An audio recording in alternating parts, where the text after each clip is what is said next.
I want to tell you about a guy named Dave, 70 years old, 2 suitcases, 40 years in the state of Iowa. He had a pension and Social Security that added together about $2,000 a month. And Dave did what a lot of you guys are doing right now. Watched the videos, read the forums, dug through the Facebook groups, and one number kept coming up. $1,900 a month. That's what people kept saying. That's what you needed to live here. Maybe $2,000 if you want to breathe easy. He wanted to know if that was the real number or what just optimistic people were saying on the internet.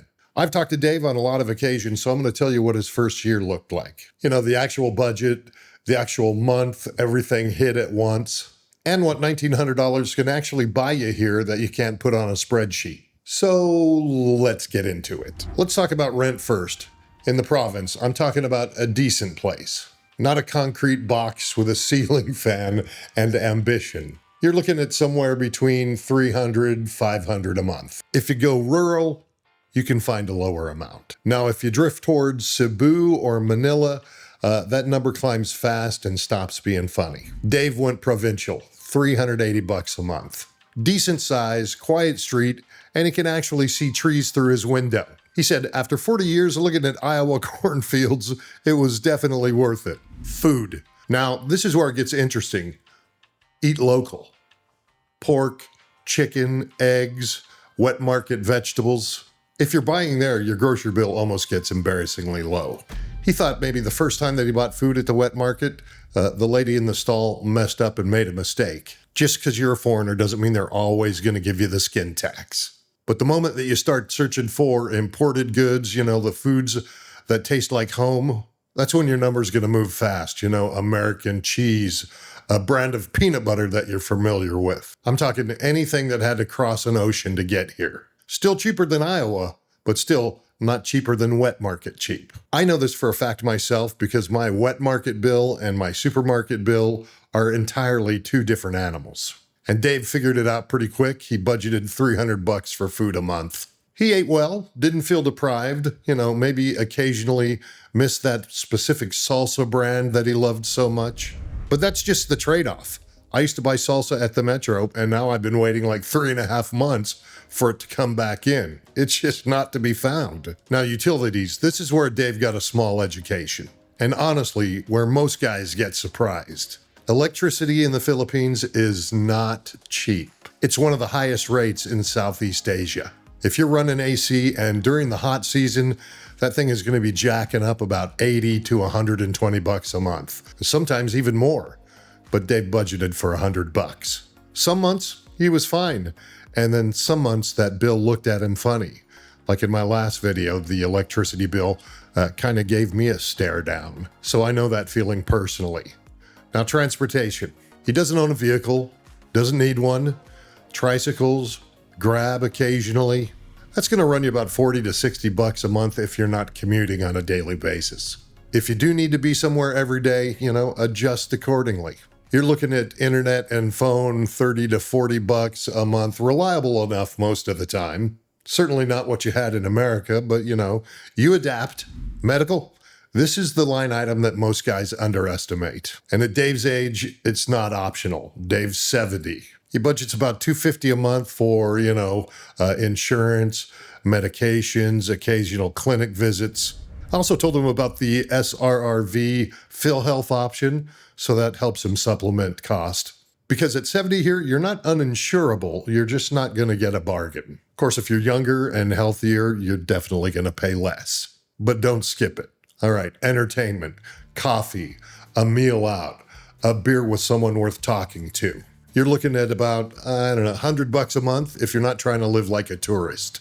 That brings his monthly total to about $1,855.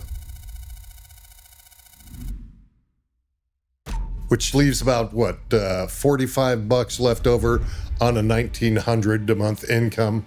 Sounds like a little breathing room, but it really is not at all. And then there's that month that everything hits. I covered that in my last video because everything hit in the month of June. I went way over budget. Visa fees come. They always come. Whether you're on a 13A like I am or running tourist visa extensions. That's just all part of spending money to have a legal right to be here, and it all adds up. And it seems like it shows up suddenly. Then something breaks. It always does. The fan stops. The phone dies. You need a specialist. Not just a general clinic. Dave had a month where his electricity spiked, and he needed a dental visit. Not only that, a relative of his partner had a situation. 3 things at once. The trifecta. And that causes any kind of breathing room to disappear quite quickly. He had savings. He planned for it. But guys who arrive thinking that 1900 is comfortable money, relaxed money, not just survival money, those are the guys that get surprised. Yeah, the number works, but it doesn't play. You're not taking weekend trips to Boracay every month. Or Boracay. Heaven forbid I say that wrong. I'll hear about it in the comments. You're not constantly upgrading your setup. You're living well. Simply, carefully. And for a lot of guys, that's a mental adjustment as much as a financial one. Now, what the budget is never going to show you, Dave's first morning. Wakes up before sunrise, still dark outside, and then something starts screaming. A rooster. Then another one answered it. Then what felt like the entire province joined in. He laid there in the dark thinking, oh my, what have I done? By week 3, he didn't notice it anymore. By month 2, it was the sound of home. That's just an adjustment that nobody puts in any spreadsheet. Like the government office that you sit in a plastic chair under a ceiling fan that moves the hot air around you, and the man next to you offers half his snack. Because that's just what people do here. Like the repairman that said this afternoon and showed up the next morning smiling like he was right on time. And somehow, you stopped being angry about it. The gecko on the wall. The brownout that killed the AC. So he ended up sitting outside with neighbors that he barely knew. Everybody laughing about nothing in particular. Those things don't show up as line items, but they're part of the budget that $1,900 a month buys you here. Time that moves differently. A time that happens around you instead of just past you. Dave told me that money made the move possible, but the move changed something else.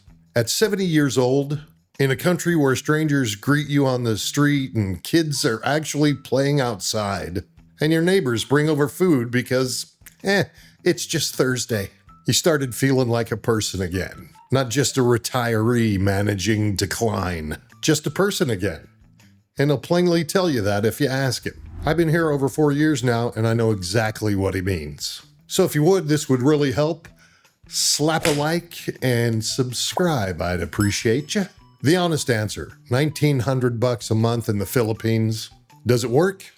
Yeah, genuinely. But you gotta be straight with yourself about what you're doing. Yeah, you're not gonna live like a king. You're gonna live like a man that made a smart decision and had to stick with it. Budget still matters here.